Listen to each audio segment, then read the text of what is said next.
بسم الله الرحمن الرحيم ولا تقتلوا النفس التي حرم الله إلا بالحق ومن قتل مظلوما فقد جعلنا لوليه سلطانا فلا يسرف في القتل إنه كان منصورا صدق الله العلي العظيم رب اشرح لي صدري ويسر لي أمري واحلل عقدة من لساني يفقهوا قولي الله ربي عليه توكلت نعم المولى ونعم النصير.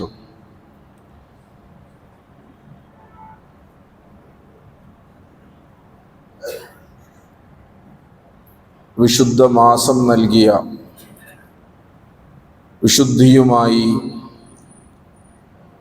ജീവിതത്തിൻ്റെ വിവിധങ്ങളായ പ്രവർത്തനങ്ങളിൽ വീണ്ടും സജീവരായി കഴിഞ്ഞിട്ടുള്ള സഹോദരന്മാരെ, സഹോദരിമാരെ, അള്ളാഹുവിൻ്റെ ആജ്ഞകൾ അക്ഷരം പ്രതി അനുസരിച്ചും അരുതെന്ന് ആജ്ഞാപിച്ചവയെല്ലാം ആത്മാവിൽ നിന്ന് പോലും വലിച്ചെറിഞ്ഞും മുത്തക്കീങ്ങളായി മാറുവാൻ ആദ്യമേ വസിയത്ത് ചെയ്യുകയാണ്.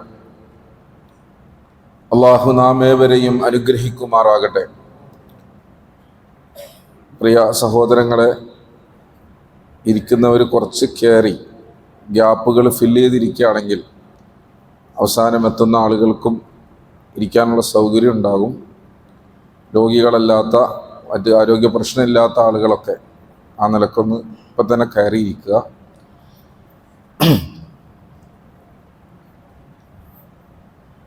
വിശുദ്ധ റമദാനിന് ശേഷം നമ്മൾ മുന്നോട്ട് പ്രയാണം ചെയ്യുമ്പോൾ ചില കാര്യങ്ങൾ നമ്മുടെ ശ്രദ്ധയിലും പരിഗണനയിലും ഉണ്ടാകണമെന്ന് ഈ സന്ദർഭത്തിൽ എന്നോടും നിങ്ങളോടും ഓർമ്മപ്പെടുത്തുകയാണ്. വിശുദ്ധ ഖുർആനിലെ സൂറത്തുൻ നഹ്ലിലെ 92-ാമത്തെ ആയത്തിൽ അള്ളാഹു ഒരു സ്ത്രീയെ പരാമർശിക്കുന്നുണ്ട്. അവരെ പോലെ ആകരുത് എന്ന് നമ്മളോട് ആജ്ഞാപിക്കുന്നുണ്ട്. വലാ തകൂനു കല്ലത്തി നഖലത് അസ്ലഹാ മിൻ ബഅദി ഖുവ്വത്തിൻ അൻകാസ. ആ സ്ത്രീ രാവിലെ മുതൽ വൈകുന്നേരം വരെ തുണി ഭംഗിയായി ഭദ്രമായി തുന്നിയുണ്ടാക്കും. പക്ഷേ വൈകുന്നേരമാകുമ്പോൾ അതിൻ്റെ ഇഴകളൊക്കെ അഴിച്ചു കളഞ്ഞ് അതിനെ ഒന്നുമല്ലാതാക്കി മാറ്റും. നമ്മളൊരു കഥാപാത്രത്തെ, നാറാണത്ത് ഭ്രാന്തൻ എന്ന് പറയുന്ന കഥാപാത്രത്തെ കുറിച്ച് കേട്ടിട്ടുണ്ട്. അദ്ദേഹത്തിന്റെ കഥ കേട്ടിട്ടുണ്ട്. ഭാരമുള്ള പാറ കുന്നിൻ മുകളിലേക്ക് പ്രയാസം സഹിച്ച് ഉരുട്ടി ഉരുട്ടി മുകളിലെത്തിച്ച ശേഷം അത് താഴോട്ട് ഉരുട്ടിവിട്ട് കൈകൊട്ടിച്ചിരിക്കുന്ന ഒരു കഥാപാത്രം. അതുപോലെയാകരുത് എന്നാണ് ഖുർആൻ നമ്മളോട് പറയുന്നത്. വലാ തകൂനു കല്ലത്തി നഖലത് അസ്ലഹ.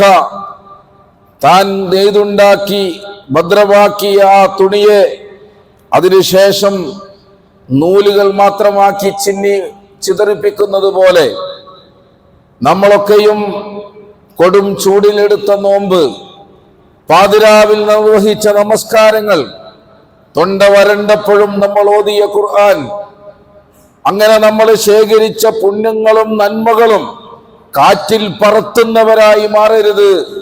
അത്തരം ഒരു ജീവിതം നമ്മൾ നയിക്കരുത് എന്നാണ് ഈ സന്ദർഭത്തിൽ ഒന്നാമതായി എന്നോടും നിങ്ങളോടും ഓർമ്മപ്പെടുത്തുവാനുള്ളത്. രണ്ടാമതായി, യഥാർത്ഥത്തിൽ നോമ്പ് കൊണ്ട് ഉദ്ദേശിച്ച ലക്ഷ്യം നമ്മൾ നേടിയിരുന്നോ എന്നുകൂടി നിഷ്പക്ഷമായി, നിഷ്കളങ്കമായി നമ്മൾ ആത്മവിചാരണ നടത്തേണ്ടതുണ്ട്. വിശുദ്ധ ഖുർആൻ പറയുന്നത് അതിന്റെ ലക്ഷ്യം തഖ്വ എന്നാണ്, ദൈവഭക്തി എന്നാണ്. പ്രിയമുള്ളവരെ, അള്ളാഹു ആജ്ഞാപിച്ചതെല്ലാം അനുസരിക്കുവാനും അള്ളാഹു നിരോധിച്ചതെല്ലാം തിരസ്കരിക്കുവാനുമുള്ള ആർജവം ഞാനും നിങ്ങളും കൈവരിച്ചിട്ടുണ്ടോ എന്ന പരിശോധന നമ്മൾ സ്വയം നടത്തേണ്ടതാണ്. അതിന്റെ പേരാണ് തഖ്വ. അതായിരുന്നു നോമ്പിന്റെ ലക്ഷ്യം. അത് നേടിയിട്ടുണ്ടോ എന്ന് പരിശോധിക്കുവാനും ഈ സന്ദർഭം വീണ്ടും നമ്മൾ ഉപയോഗപ്പെടുത്തേണ്ടതായിട്ടുണ്ട്.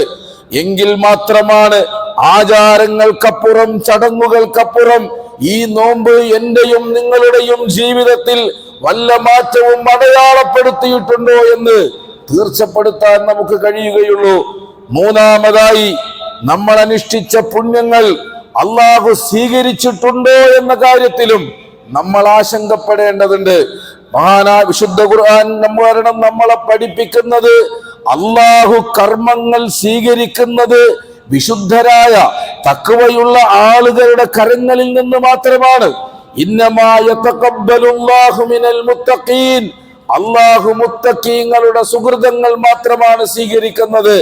അതുകൊണ്ടാണ് മുൻഗാമികൾ വിശുദ്ധ റമദാൻ കഴിഞ്ഞാൽ പിന്നെ 6 മാസക്കാലം വരെ തങ്ങളുടെ കർമ്മങ്ങൾ സ്വീകരിക്കണേ എന്ന് പ്രാർത്ഥിക്കുന്നവരായിരുന്നു എന്ന് അലി ഇബ്നു അബീ താലിബ് റളിയല്ലാഹു അൻഹു പറയുന്നത് നമുക്ക് കാണുവാൻ കഴിയും.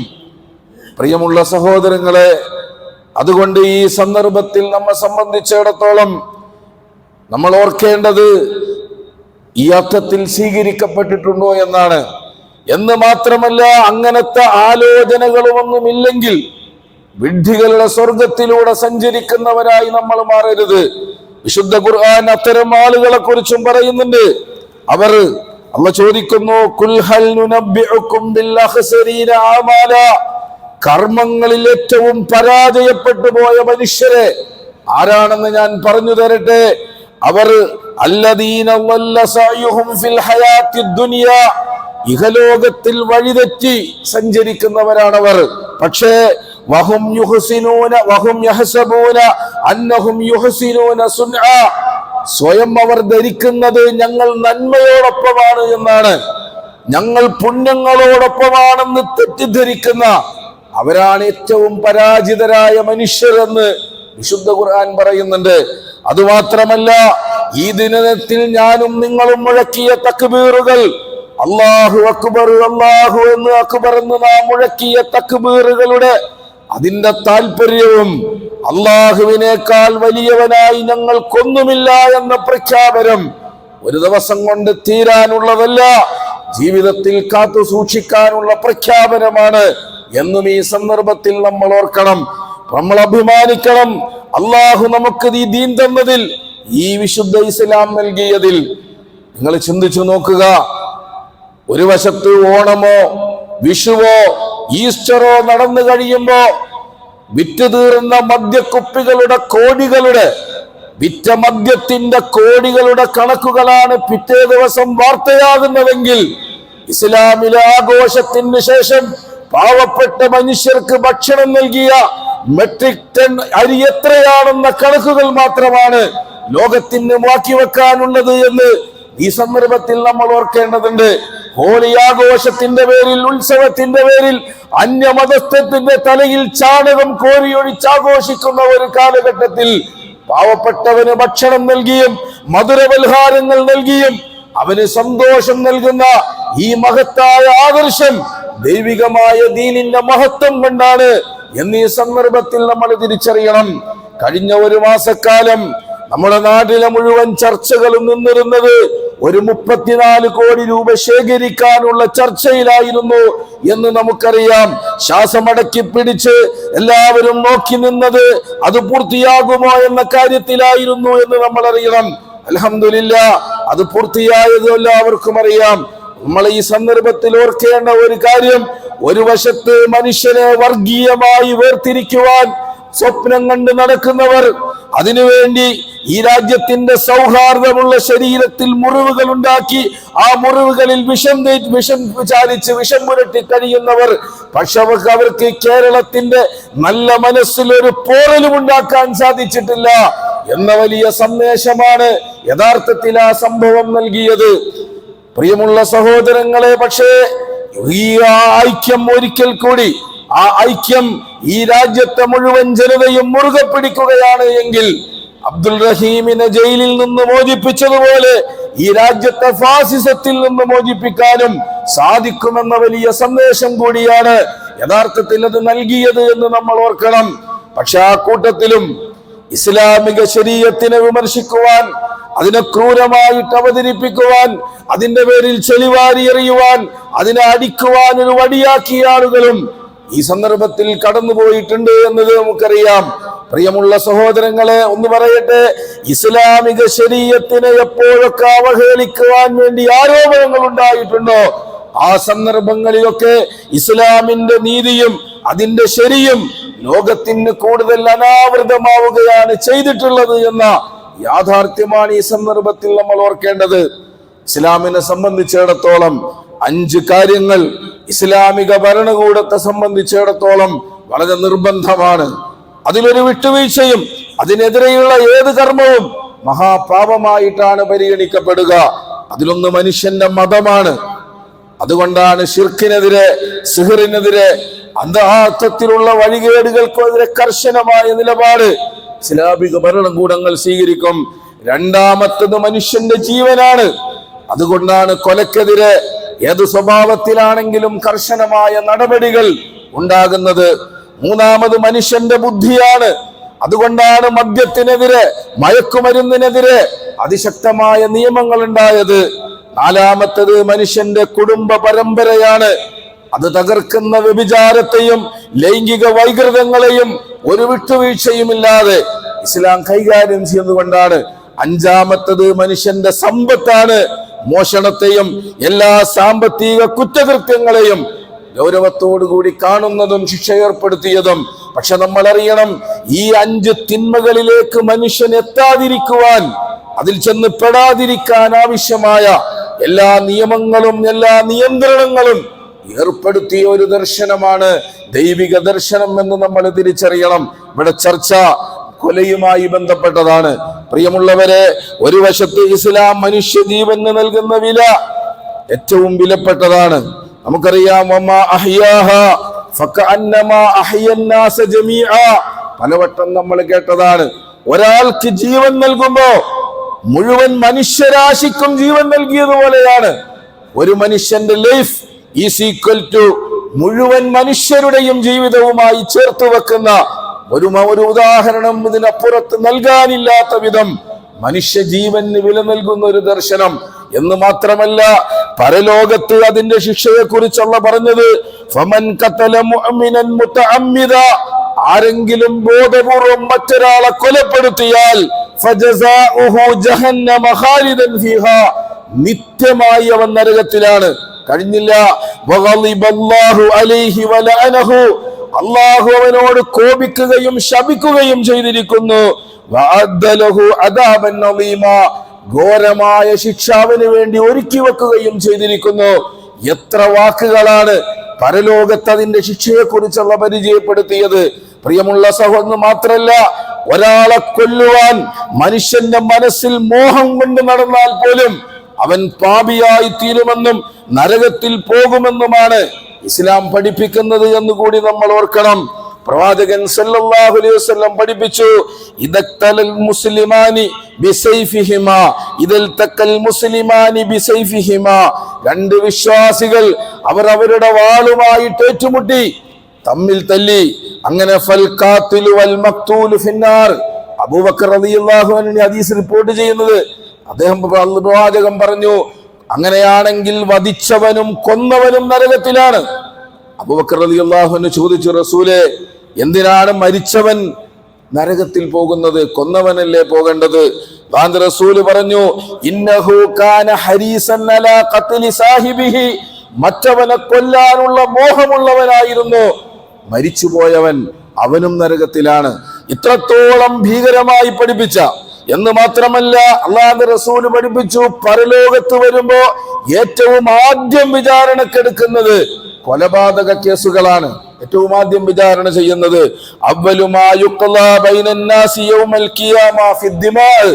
രക്തത്തിന്റെ വിഷയത്തിലാണ്, അഥവാ കൊലയുടെ വിഷയത്തിലാണ് ഒന്നാമതായിട്ടുള്ള വിചാരണ പൂർത്തിയാക്കുക.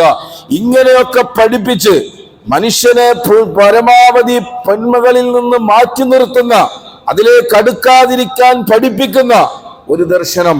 അതിനും അപ്പുറം തിന്മ ചെയ്യുന്നവരുടെ കാര്യത്തിലാണ് നടപടികൾ ഉണ്ടാവുന്നത് എന്ന് നമ്മൾ ഒന്നാമതായി മനസ്സിലാക്കണം. രണ്ടാമതായി, അള്ളാഹുവിന്റെ റസൂൽ സല്ലല്ലാഹു അലൈഹി വസല്ലം കടന്നു വരുന്ന ഒരു കാലഘട്ടം കൂടി നമ്മൾ ഓർക്കണം. ഒരു മനുഷ്യൻ മറ്റൊരു മനുഷ്യനെ കൊന്നാൽ, വേറൊരു ഗോത്രത്തിൽപ്പെട്ട ഒരാളെ കൊന്നാൽ, ആ വധിക്കപ്പെട്ടവന്റെ ഗോത്രം കൊന്നവന്റെ ഗോത്രത്തെ മുഴുവൻ കൊലക്കിരയാക്കിയിരുന്ന കാട്ടുനീതിയുടെ കാലഘട്ടത്തിലാണ് അള്ളാഹുവിന്റെ റസൂൽ കടന്നു വരുന്നത് എന്ന് നമ്മൾ അറിയണം. അവരെയാണ് മനുഷ്യജീവന്റെ വില പഠിപ്പിച്ചത്. അവിടെ നാട്ടിൽ നടപ്പുള്ളായിരുന്ന ഒരു വാക്യമുണ്ടായിരുന്നു, രക്തം രക്തം കൊണ്ടല്ലാതെ കഴുകപ്പെടുകയില്ല എന്ന അറബികൾക്കിടയിൽ പ്രചാരമായിരുന്നു എന്ന് നമ്മൾ അറിയണം. എന്ന് മാത്രമല്ല, ഒരറബിയോട് ചോദിക്കുന്നുണ്ട്,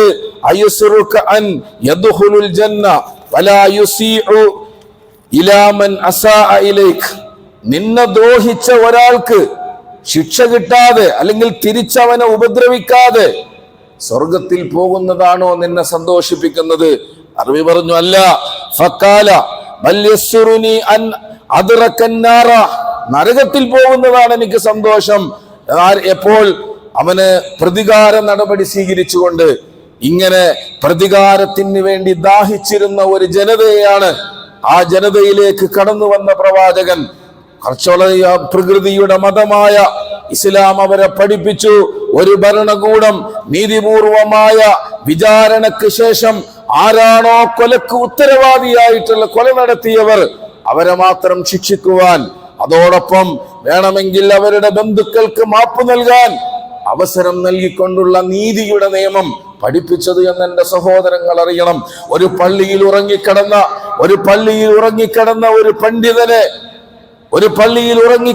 ഒരു പണ്ഡിതനെ വെട്ടി നുറുക്കിയപ്പോ എന്തിനാണ് താൻ മരിക്കുന്നത് എന്ന് പോലും അദ്ദേഹം അറിഞ്ഞിട്ടുണ്ടാവുകയില്ല. ആ കുറ്റവാളികൾ ഒരു ശിക്ഷയും ഏൽക്കാതെ ഇറങ്ങിപ്പോകുമ്പോ ആ മകനെ നഷ്ടപ്പെട്ട മാതാപിതാക്കൾ, ഭർത്താവിനെ നഷ്ടപ്പെട്ട ഭാര്യ, സഹോദരനെ നഷ്ടപ്പെട്ട കൂടപ്പിറപ്പുകൾ, പിതാവിനെ നഷ്ടപ്പെട്ട മക്കൾ, അവരുടെ നൊമ്പരങ്ങൾക്ക്, അവരുടെ വേദനകൾക്ക്, അവരുടെ നിരാശക്ക് ഒരു പരിഗണനയും കിട്ടുന്നില്ലെങ്കിൽ എന്ത് നീതിയാണ് അവിടെ ഉണ്ടാകുന്നത് എന്ന് നമ്മൾ ചിന്തിക്കണം. പ്രിയമുള്ള സഹോദരന്മാരെ, ഇതൊക്കെ ബോധപൂർവമായ കൊലയുടെ വിഷയത്തിലാണ്. പക്ഷേ അബദ്ധത്തിൽ സംഭവിക്കുന്ന കൊല തീർച്ചയായും ഇസ്ലാമിന് ആ നിയമമില്ല, ഇസ്ലാമിന് ആ നിയമമല്ല. കാരണം ഇത് നീതിയുടെ മതമാണ്. അതുകൊണ്ട് തന്നെ ഇസ്ലാം ആ വിഷയത്തിൽ പഠിപ്പിച്ചത്, അങ്ങനെ അബദ്ധത്തിൽ എന്തെങ്കിലും സംഭവിച്ചു പോയാൽ, വമൻ ഖതല മുഅ്മിനൻ ഖതഅ, അബദ്ധത്തിലാണ് ഒരു കൊല സംഭവിച്ചു പോയതെങ്കിൽ, ഫതഹ്രീറു റഖബത്തിൻ മുഅ്മിന, ഒരു അടിമയെ അവൻ മോചിപ്പിക്കട്ടെ. വദിയത്തുൻ മുസ്ലിമത്തുൻ ലിഅഹ്ലിഹി, മുസല്ലിമത്തുൻ ലിഅഹ്ലിഹി, അവൻ തന്റെ ആരുടെ കുടുംബത്തെയാണോ കൊന്നത്, ആരെയാണോ കൊന്നത്, അവരുടെ ബന്ധുക്കൾക്ക് ഒരു നഷ്ടപരിഹാരം നൽകട്ടെ. ഇന്നത്തെ ഭാഷയിൽ ബ്ലഡ് മണി അവർ നൽകട്ടെ. അതോ ഇല്ല അന്യസദ്ദക്കു, അവര് മാപ്പ് കൊടുക്കുകയാണെങ്കിൽ വേണ്ട, അല്ലെങ്കിൽ അത് കൊടുക്കട്ടെ. ഇത്രയും നീതിപൂർവമായിട്ട് അതാണ് ഇസ്ലാം വിധിച്ചത്. എന്ന് മാത്രമല്ല, മനുഷ്യന് സംഭവിക്കുന്ന അബദ്ധങ്ങൾ, കയ്യബദ്ധങ്ങൾ, മറവികൾ അള്ളാഹു തന്നെ മാപ്പ് നൽകുമെന്ന് എത്ര ശക്തമായിട്ടാണ് ഇസ്ലാം പഠിപ്പിച്ചത്.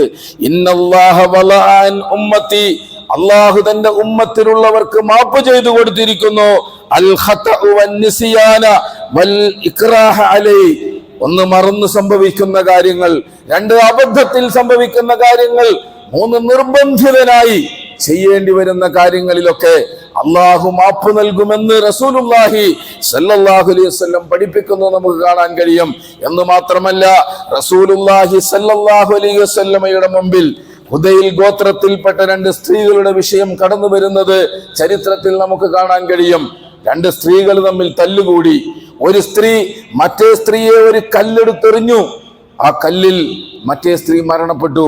അവരാവട്ടെ ഗർഭിണിയാണ്. ആ കുട്ടിയും മരണപ്പെട്ടു, സ്ത്രീയും മരണപ്പെട്ടു. റസൂലുള്ളാഹി സല്ലല്ലാഹു അലൈഹി വസല്ലമയുടെ മുമ്പിൽ വന്നപ്പോ റസൂലുള്ളാഹി സല്ലല്ലാഹു അലൈഹി വസല്ലം വിധിച്ചത് ഈ വിശുദ്ധ ഖുർആന്റെ ആയത്തിലാണ്. ഒരടിമയെ മോചിപ്പിക്കണം, അവർക്ക് നഷ്ടപരിഹാരം എന്തെന്ന് ആ കുടുംബം തീരുമാനിക്കുന്നുവോ അത് നൽകുകയും വേണം. പ്രിയമുള്ള സഹോദരങ്ങളെ, ഇസ്ലാമിന് ഈ നിയമമേ ഉള്ളൂ. ഇക്കൂട്ടത്തിൽ വാട്സപ്പിലൊക്കെ ഒരു പ്രചരിച്ച കഥ കൂടി സാന്ദർഭികമായി ഓർമ്മപ്പെടുത്തുകയാണ്. കള്ളക്കഥകൾ ഒരുപാട് പ്രചരിക്കുന്നുണ്ട്. മഹാനായ ഉമറുൽ ഫാറൂഖ് റളിയല്ലാഹു അൻഹുവിന്റെ മുമ്പിൽ കൊല ചെയ്യപ്പെട്ട പിതാവിന്റെ മക്കൾ ഒരാളെ പിടിച്ചു കൊണ്ടുവരുന്ന, അങ്ങനെ അദ്ദേഹത്തിന് വേണ്ടി അബൂ ഹുദൈഫ റളിയല്ലാഹു അൻഹു ജാമ്യം നിൽക്കുന്ന ഒരു കഥ ശുദ്ധാബദ്ധമാണ്. അങ്ങനെ ഇസ്ലാമിന് നിയമമില്ല. അബദ്ധത്തിൽ കൊന്നവനെ വധശിക്ഷ പ്രഖ്യാപിക്കുവാനോ അല്ലെങ്കിൽ ജാമ്യം നിന്നവനെ വധശിക്ഷ പ്രഖ്യാപിക്കുവാനോ ഇസ്ലാമിൽ ഒരു നിയമമില്ല. കള്ളക്കഥകൾ പ്രചരിപ്പിക്കുന്നുണ്ട് എന്നതുകൂടി സാന്ദർഭികമായി സൂചിപ്പിച്ചതാണ്. ഇവിടെ അബ്ദുൽ റഹീമിന്റെ വിഷയത്തിൽ പ്രിയമുള്ള സഹോദരങ്ങളെ, അവിടുത്തെ കോടതി കണ്ടെത്തുന്നത് ബോധപൂർവമായ കൊലയാണ് എന്നാണ്. നമുക്കതിന്റെ വിശദാംശങ്ങളോ കൃത്യമായ വിവരങ്ങളോ അറിയില്ല. പക്ഷേ നമ്മൾ അറിയണം, അങ്ങനെ ഒരു കോടതി കണ്ടെത്തുമ്പോൾ പോലും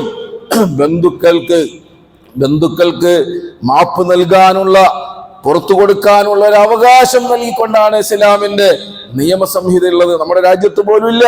രാഷ്ട്രപതിക്കാണ് അങ്ങനെ വല്ല മാപ്പും കൊടുക്കാനുള്ള അവകാശം. നഷ്ടപ്പെട്ട കുടുംബത്തിനൊരു റോളുമില്ല എന്നതാണെങ്കിൽ പ്രിയമുള്ള സഹോദരന്മാരെ, ഒന്നുകൂടി നമ്മൾ ഓർക്കണം, ഈ നീതിന്യായ വ്യവസ്ഥയിൽ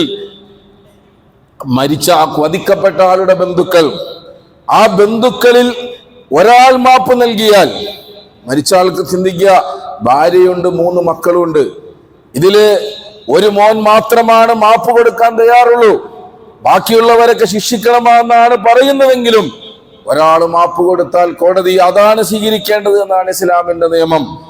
പ്രിയമുള്ളവരെ, ബാക്കി എല്ലാവർക്കും ഈ വിധാനം വീതിക്കും, പക്ഷെ സ്വീകരിക്കുക ഒരാളുടെ നിലപാടാണ്. എന്ന് മാത്രമല്ല, ഈ അവകാശികൾ പ്രായപൂർത്തിയായിട്ടില്ലെങ്കിൽ പ്രായപൂർത്തിയാകുന്നത് വരെ കാത്തു നിൽക്കണമെന്നാണ് ഇസ്ലാമിന്റെ നിയമം. മഹാനായ മുആവിയ ഭരിക്കുന്ന കാലഘട്ടം ഇതുപോലൊരു കേസ് വരുന്നുണ്ട്. ആ സന്ദർഭത്തിൽ മുആവിയുടെ കാലത്ത് അദ്ദേഹത്തിന്റെ പേര് ഖുദ്ബത്ത് ബിൻ ഹുർഷൂം എന്നാണ്. അദ്ദേഹത്തിന് വധശിക്ഷ പ്രഖ്യാപിക്കപ്പെട്ട സമയത്താണ് അദ്ദേഹത്തിന്റെ ഈ അവകാശികൾ പ്രായപൂർത്തിയായിട്ടില്ല. അദ്ദേഹം പറഞ്ഞു, പ്രായപൂർത്തിയാകുന്നത് വരെ നമ്മൾ കാത്തു നിൽക്കാം. അങ്ങനെ തടവിൽ വെക്കുകയാണ് ചെയ്തിട്ടുള്ളത് എന്ന് കാണാൻ കഴിയും. ഞാൻ പറഞ്ഞു വരുന്നത്, യഥാർത്ഥത്തിൽ ഇസ്ലാമിക നിയമങ്ങൾ ഒരിക്കലും മനുഷ്യരോട് അനീതി ചെയ്തിട്ടില്ല എന്ന് പഠിപ്പിക്കാൻ വേണ്ടിയാണ്. കാരണം ഇത് ദൈവികമായൊരു ദർശനമാണ്. അതാണ് കൂടുതൽ തെളിഞ്ഞു വരുന്നത്. ഇവിടെ കഥയറിയാതെ ആടുന്നവരും ഇസ്ലാമിന്റെ നേരെ ചെളിവാരി എറിയാൻ ശ്രമിക്കുന്നവരും ഒന്നുകിൽ സത്യമെന്തെന്ന് ബോധ്യപ്പെടാത്തവരോ സത്യമെന്തെന്നറിയാൻ താല്പര്യമില്ലാത്തവരോ ആണ് എന്ന് നമ്മൾ അറിയണം. അതിനേക്കാൾ വലിയ തമാശ, ഗുജറാത്തിന്റെ തെരുവോരങ്ങളിൽ 2000-ഓളം മനുഷ്യരെ, സ്ത്രീകളെയും കുട്ടികളും ഉൾപ്പെടെയുള്ള മനുഷ്യരെ ഭീകരമായി കൊലപ്പെടുത്തിയവർ താനെയിലും പൂനെയിലും അഹമ്മദാബാദിലും മുർഷിദാബാദിലും ജംഷഡ്പൂരിലും ബോംബെയുടെ തെരുവോരങ്ങളിലും മയ്യത്തുകൾ കുന്നുകൂട്ടിയവർ, അവസാനം മണിപ്പൂരിന്റെ കുടിലുകളിൽ കെട്ടിയിട്ട് മനുഷ്യരെ പച്ചക്ക് കത്തിച്ചവരാണ്. ഇസ്ലാമിന്റെ നിയമത്തിലെ നീതിയെക്കുറിച്ച് ആശങ്കപ്പെടുന്നത് എന്ന് കാണുമ്പോ ഏറ്റവും വലിയ തമാശയാണ് എന്നാണ് പറയാനുള്ളത്. ആ തമാശ കേട്ട് ചിരിക്കാനുള്ള ആരോഗ്യം നമുക്കില്ല എന്ന് മാത്രമേ ഈ സന്ദർഭത്തിൽ പറയുന്നുള്ളൂ. അഖൂലു ഖൗലി ഹാദാ അസ്തഗ്ഫിറുല്ലാഹ ലി വലക്കും വസ്തഗ്ഫിറൂ ഇന്നഹു ഹുവൽ ഗഫൂറുർ റഹീം. പ്രിയ സഹോദരങ്ങളെ, അല്ലാഹുവിനെ അങ്ങേയറ്റം സൂക്ഷിച്ചുകൊണ്ട് മുത്തഖീങ്ങളായി ജീവിക്കണമെന്നൊരിക്കൽ കൂടി എന്നെയും നിങ്ങളെയും വസിയ്യത്ത് ചെയ്യുകയാണ്, ഉണർത്തുകയാണ്. അള്ളാഹു അവൻ്റെ പ്രിയങ്കരരായ വിശ്വാസികളിൽ നമ്മെ ഉൾപ്പെടുത്തുമാറാകട്ടെ. പ്രിയ സഹോദരങ്ങളെ, നമ്മുടെ രാജ്യം ഒരു ഇലക്ഷനിലേക്ക് നീങ്ങുകയാണ്. ഒരുപാട് പ്രത്യേകതകളുള്ള ഒരു ഇലക്ഷനാണ് യഥാർത്ഥത്തിൽ നമ്മെ സംബന്ധിച്ചിടത്തോളം കടന്നു വരുന്നത്. മുമ്പ് ഇത്തരം ഇലക്ഷനുകളിൽ, ലോക്സഭാ ഇലക്ഷനുകൾ വരുമ്പോൾ പെട്രോളിൻ്റെ വിലവർധനയും അതല്ലെങ്കിൽ രാജ്യത്തെ തൊഴിലില്ലായ്മയും ഒക്കെയാണ്, അഴിമതിയുമൊക്കെയാണ് ചർച്ചകളായി വന്നിരുന്നതെങ്കിൽ ഇന്ന് രാജ്യത്തിൻ്റെ നിലനിൽപ്പ് തന്നെ ചോദ്യചിഹ്നത്തിലാകുന്ന ഒരു സന്ദർഭത്തിലാണ് നമ്മൾ ഇലക്ഷനെ നേരിടാൻ പോകുന്നത്. പ്രിയമുള്ള സഹോദരങ്ങളെ, മുസ്ലിം സമൂഹത്തെ സംബന്ധിച്ചിടത്തോളം അവരുടെ അസ്തിത്വം ചോദ്യം ചെയ്യുന്ന, അവരുടെ പൗരത്വം ചോദ്യം ചെയ്യുന്ന ഒരപകട മുനമ്പിലാണ് യഥാർത്ഥത്തിൽ അവരുള്ളത്. അതുകൊണ്ട് ഈ സന്ദർഭത്തിൽ എൻ്റെ സഹോദരങ്ങളോട് ഉറപ്പെടുത്താനുള്ളത്, നമ്മുടെ സമ്മതിദാന അവകാശം, അധികാരം തീർച്ചയായും നമ്മൾ വിനിയോഗിക്കണം.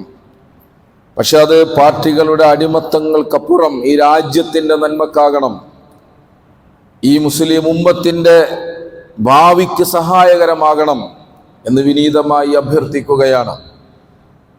വയുസ്അലു യൗമഇദിൻ അനിൻ നഈം, എല്ലാ അനുഗ്രഹങ്ങളെക്കുറിച്ചും ചോദ്യം ചെയ്യപ്പെടുന്ന ഒരു ദിവസം കടന്നു വരും. അന്ന് അല്ലാഹു നമ്മോട് ചോദിക്കുമ്പോൾ ഈ ഫാസിസത്തെ പിഴുതെറിയാൻ, ഇസ്ലാമിന്റെ ശത്രുക്കളെ പിഴുതെറിയാൻ സഹായകരമായ ഒരു അധികാരത്തെ എങ്ങനെ ഉപയോഗിച്ചു എന്ന ചോദ്യത്തിന് ഈ അനുഗ്രഹത്തെക്കുറിച്ചും നമ്മൾ മറുപടി പറയേണ്ടി വരും എന്ന ബോധ്യം. അതുകൊണ്ട് നമ്മുടെ രാജ്യത്തെ മുമ്പിൽ കണ്ടുകൊണ്ട് നമ്മുടെ അധികാരത്തെ ഉപയോഗപ്പെടുത്തണം ഏറ്റവും വിവേകത്തോടു കൂടി എന്നാണ് ഈ സന്ദർഭത്തിൽ ഓർമ്മപ്പെടുത്തുവാനുള്ളത്. എന്തായിരുന്നാലും വലിയ മാറ്റങ്ങൾക്ക്, വലിയ ഒരു സമാധാനത്തിൻ്റെ ഒരു അന്തരീക്ഷത്തിലേക്ക് അള്ളാഹു നമ്മുടെ രാജ്യത്തെ കൊണ്ടുപോകുമാറാകട്ടെ എന്ന് ആദ്യമേ പ്രാർത്ഥിക്കുകയാണ്. പലരും നമ്മളോട് ഇക്കൂട്ടത്തിൽ പ്രാർത്ഥിക്കാൻ ആവശ്യപ്പെട്ടിട്ടുണ്ട്. അതിലൊന്ന് ഒരു സഹോദരി, അവർ വളരെ കോമ സ്റ്റേജിൽ ഹോസ്പിറ്റലിലാണ്. രാവിലെയാണ് അവർക്ക് വേണ്ടി പ്രാർത്ഥിക്കാൻ നമ്മളോട് ആവശ്യപ്പെട്ടത്. പടച്ച തമ്പുരാൻ ആ സഹോദരിക്ക് ആരോഗ്യം നൽകി, അവർക്ക് രോഗശമനം നൽകി അള്ളാഹു അനുഗ്രഹിക്കുമാറാകട്ടെ. എത്രയും പെട്ടെന്ന് ആ കുടുംബത്തിന് സമാധാനവും ആശ്വാസവും അള്ളാഹു പ്രദാനം ചെയ്യുമാറാകട്ടെ. അതുപോലെ പരീക്ഷയ്ക്ക് ഹാജരാകുന്ന കുറേ കുട്ടികൾ, അവർക്ക് വേണ്ടി പ്രാർത്ഥിക്കണമെന്ന് പറഞ്ഞു പടച്ച തമ്പുരാൻ. അള്ളാഹുവിൻ്റെ സഹായവും അള്ളാഹുവിൽ നിന്നുള്ള എളുപ്പവും നൽകി ഏറ്റവും നല്ല നിലയിൽ അത് നേരിടാനും വിജയിക്കാനും അള്ളാഹു അവരെ അനുഗ്രഹിക്കുമാറാകട്ടെ. ഒരുപാട് രോഗികൾ നമ്മുടെ കൂട്ടത്തിലുണ്ട്, വിവിധങ്ങളായ രോഗങ്ങൾ പേറുന്ന സഹോദരങ്ങൾ. അള്ളാഹു അവർക്ക് രോഗശമനം നൽകി അനുഗ്രഹിക്കുമാറാകട്ടെ. ഒരുപാട് വൃദ്ധന്മാർ പള്ളികളിൽ വരാൻ കഴിയാതെ വീടുകളിൽ നിന്ന് പ്രാർത്ഥനകൾ നിർവഹിക്കുന്നവരാണ്. അള്ളാഹു അവർക്ക് വലിയ പ്രതിഫലം നൽകി അള്ളാഹു അനുഗ്രഹിക്കുമാറാകട്ടെ. മരണപ്പെട്ടു പോയ നമ്മുടെ പ്രിയപ്പെട്ട ഒരുപാട് മനുഷ്യരുണ്ട്, മാതാപിതാക്കൾ, സഹോദരങ്ങൾ, മക്കൾ, കൂടപ്പിറപ്പുകൾ, ഇണകൾ. കരുണാവാരിധിയായ നാഥ, അവർക്കെല്ലാം അവരുടെ കബറിടങ്ങളിൽ നീ ശാന്തിയും സമാധാനവും വെളിച്ചവും നൽകി അനുഗ്രഹിക്കണേ. അവരെ സ്വർഗത്തിൽ വെച്ച് കണ്ടുമുട്ടാൻ അവർക്കും ഞങ്ങൾക്കും നീ തൗഫീക്ക് നൽകണേ തമ്പുരാനെ. അള്ളാഹുവേ, നാടും സമൂഹവും അഭിമുഖീകരിക്കുന്ന വിവിധങ്ങളായ പ്രശ്നങ്ങളും പ്രയാസങ്ങളും നീക്കം ചെയ്യുകയും സമാധാനം നിറഞ്ഞൊരു അന്തരീക്ഷം നൽകി ഞങ്ങളെ അനുഗ്രഹിക്കണേ തമ്പുരാനെ. കടുത്ത ചൂടിൽ വലിയ പ്രയാസം സഹിച്ചുകൊണ്ടിരിക്കുകയാണ് നാഥ. നിന്റെ അനുഗ്രഹത്തിൻ്റെ മഴത്തുള്ളികൾ, മഴ ഞങ്ങൾക്ക് നീ നൽകണേ തമ്പുരാനെ. അള്ളാഹുവെ, ഞങ്ങളുടെ തെറ്റുകൾ കൊണ്ട്, ഞങ്ങളുടെ പാപങ്ങൾ കൊണ്ട് നിന്റെ അനുഗ്രഹങ്ങൾ തടയപ്പെടുന്നൊരവസ്ഥയിൽ ഒരിക്കലും ഞങ്ങളെ നീ എത്തിക്കല്ല തമ്പുരാനെ. അള്ളാഹുവെ, ഞങ്ങളോട് പൊറുക്കുകയും മാപ്പ് നൽകുകയും നിന്റെ ദീനിൻ്റെ മാർഗത്തിൽ കൂടുതൽ പ്രവർത്തിക്കാനും ഒരുപാട് നന്മകൾ സുഹൃതങ്ങൾ ശേഖരിക്കാനും ഭാഗ്യമുള്ളവരിൽ ഞങ്ങളെ നീ ഉൾപ്പെടുത്തുകയും ചെയ്യണേ തമ്പുരാനെ. അള്ളാഹുവെ, ഇഹത്തിലും പരത്തിലും വിജയിച്ച ആളുകളുടെ കൂട്ടത്തിൽ ഞങ്ങളെ എല്ലാവരെയും നീ ഉൾപ്പെടുത്തണേ തമ്പുരാനെ. പ്രിയ സഹോദരങ്ങളെ, ഒരു കാര്യം കൂടി ഓർമ്മപ്പെടുത്താനുണ്ട്. ഇൻഷാ അല്ലാഹ് ഈ മാസം അവസാനം 28, 29, 30 തീയതികളിൽ എല്ലാ വർഷവുമുള്ള പോലെ ഈ ഷാത്ത് മഹലിൻ്റെ കീഴിൽ നമ്മുടെ 8, 9, 10 ക്ലാസ്സുകൾ പഠിക്കുന്ന കുട്ടികൾക്കുള്ള ഒരു ക്യാമ്പ്, വെക്കേഷൻ മതപഠന ക്യാമ്പ് സംഘടിപ്പിച്ചിട്ടുണ്ട്. വ്യത്യസ്ത വിഷയങ്ങൾ ഉൾപ്പെടുത്തിക്കൊണ്ടുള്ള പണ്ഡിതന്മാർ പങ്കെടുക്കുന്ന 3 ദിവസത്തെ, ഇതിൽ അവസാന ദിവസം ഒരു വിനോദയാത്ര കൂടി ഉൾപ്പെടുത്തിക്കൊണ്ടുള്ള നല്ല ഒരു പരിപാടിയാണ്. നമുക്കറിയാം, ഈ പ്രായം 8, 9, 10 എന്ന് പറയുന്ന ആ ക്ലാസ്സുകളിൽ പഠിക്കുന്ന ഒരു പ്രായം കുട്ടികളുടെ ജീവിതത്തിൽ വലിയ സ്വഭാവം രൂപപ്പെടുന്ന, അവരുടെ വ്യക്തിത്വം രൂപപ്പെടുന്ന പ്രധാനപ്പെട്ട ഒരു സന്ദർഭമാണ്. അതുകൂടി മനസ്സിലാക്കി അവരേറ്റവും നല്ല ദിശയിലേക്ക് വഴിതെളിക്കാൻ സഹായകരമായി തീരുന്ന ആ പരിപാടി നമ്മുടെ പങ്കാളിത്തം, നമ്മുടെ മക്കളെയൊക്കെ പങ്കെടുപ്പിച്ചുകൊണ്ട്, നമ്മുടെ സ്വാധീനത്തിലുള്ള കുട്ടികളെ പങ്കെടുപ്പിച്ചുകൊണ്ട് അത് വിജയിപ്പിക്കണമെന്നാണ് ഉറപ്പെടുത്തുവാനുള്ളത്. 8, 9, 10 ക്ലാസ്സുകളിൽ പഠിക്കുന്ന കുട്ടികൾക്കാണ് പരിപാടി. ആൺകുട്ടികൾക്കും പെൺകുട്ടികൾക്കുമാണ്. അതുപോലെ തന്നെ ഈ മാസം 28, 29, 30 തീയതികളിൽ മോഡൽ സെൻട്രൽ സ്കൂളിൽ വെച്ചിട്ടാണ് പ്രോഗ്രാം നടക്കുന്നത്. അതിൻ്റെ രജിസ്ട്രേഷനുമായി ബന്ധപ്പെട്ട വിവരങ്ങളുള്ള നോട്ടീസ് പുറത്തുണ്ട്. അത് കൈപ്പറ്റുകയും അത് അർത്ഥത്തിൽ നിങ്ങൾ അതിനോട് സഹകരിക്കുകയും ചെയ്യണമെന്ന് ഉറപ്പെടുത്തുകയാണ്. സർവോപരി അതിനുവേണ്ടി പ്രാർത്ഥിക്കുകയും ചെയ്യുക. അള്ളാഹു നമ്മുടെ എല്ലാ നല്ല സംരംഭങ്ങളെയും വിജയിപ്പിക്കുമാറാകട്ടെ. ഇഹത്തിലും പരത്തിലും നമ്മുടെ മക്കളെ അള്ളാഹു സാലിഹ്യങ്ങളായ, നമ്മൾക്കും നാടിനും ഗുണകരമായ നല്ല മക്കളാക്കി അള്ളാഹു മാറ്റുമാറാകട്ടെ. അല്ലാഹുമ്മ ഗ്ഫിർ ലിൽ മുഅ്മിനീന വൽ മുഅ്മിനാത്ത് വൽ മുസ്ലിമീന വൽ മുസ്ലിമാത്ത് വൽ അഹ്യാഇ മിൻഹും വൽ അംവാത്ത് ഇന്നക മുജീബുദ് ദഅവാതി വയാ ഖാദിയൽ ഹാജാത്ത്.